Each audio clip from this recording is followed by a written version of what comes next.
Assalamualaikum warahmatullahi wabarakatuh. Bismillahirrahmanirrahim. Alhamdulillahirabbil alamin wa bihi nasta'in ala umuri dunya waddin. Wassalatu wassalamu ala asyrofil anbiya'i wal mursalin sayyidina Maulana Muhammad wa ala alihi wa sahbihi ajma'in amma ba'd. Pertama-tama marilah kita panjatkan puji kehadirat Allah Subhanahu wa taala yang telah memberikan rahmat kepada kita sehingga kita dapat menjumpai Ramadan pada tahun 2026 ini. Selanjutnya, salawat serta salam semoga tetap tercurahkan kepada junjungan kita Nabi Muhammad Sallallahu Alaihi Wasallam. Pada kultum Ramadan kali ini, saya akan membahas mengenai cara menghadapi imam yang memiliki tempo bacaan dan gerakan yang cepat.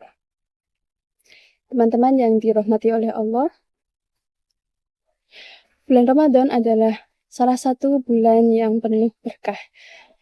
Pada bulan ini, saat kita melaksanakan suatu ibadah, maka pahalanya akan dilipat gandakan oleh Allah. Nah, salah satu amalan yang bisa kita lakukan di bulan Ramadan adalah sholat tarawih. Nah, biasanya saat sholat tarawih itu kita bisa menemui berbagai macam imam. Ada yang imam dengan sholat tarawih bacaannya cepat, ada yang bacaannya lama, dan ada juga yang bacaannya pas sama seperti kita.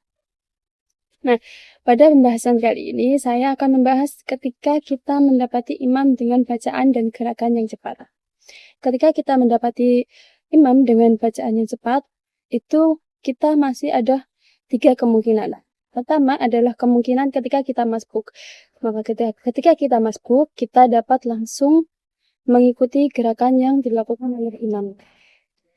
Lalu yang kedua adalah ketika kita masbuk dan kita itu masih mungkin untuk membaca surat Al-Fatihah, maka kita tetap harus membaca surat Al-Fatihah walaupun bacaannya itu masih belum sampai selesai. Lalu yang ketiga adalah ketika kita memang dari awal sudah mengikuti imam dan tidak masbuk, maka kita tetap wajib untuk membaca surat Al-Fatihah sampai dengan sempurna. Karena kita wajib untuk membaca surat Al-Fatihah sampai dengan sempurna, maka kita tidak apa-apa ketika kita tertinggal sampai 3 rukun panjang.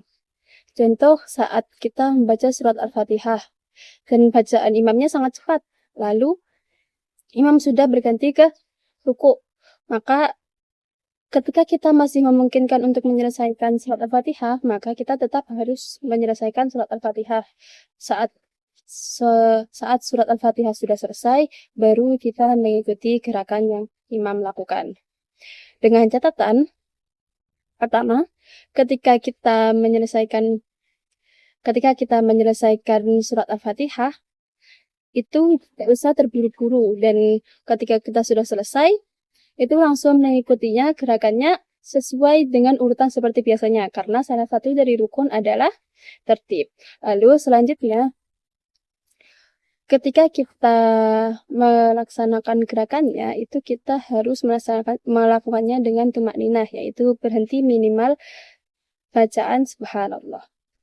Lalu ketika kita sudah rakaat kedua, maka kita sudah mengetahui bahwa bacaan imam itu sangatlah cepat. Maka kita bisa membaca surat Al-Fatihah itu mengikuti bacaan imam. Jadi setelah imam membaca ayat tersebut, kita langsung mengikutinya. Contoh saat imam membaca surat Al-Fatihah, ayat pertama, lalu ayat kedua, saat ayat kedua kita bisa langsung mengikuti membaca surat Al-Fatihah ayat pertama.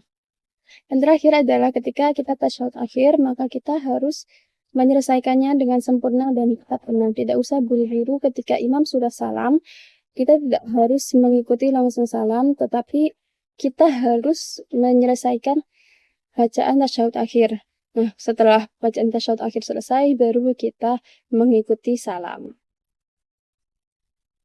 Semoga pembahasan pada kali ini bermanfaat. Kurang lebihnya saya mohon maaf. Assalamualaikum warahmatullahi wabarakatuh.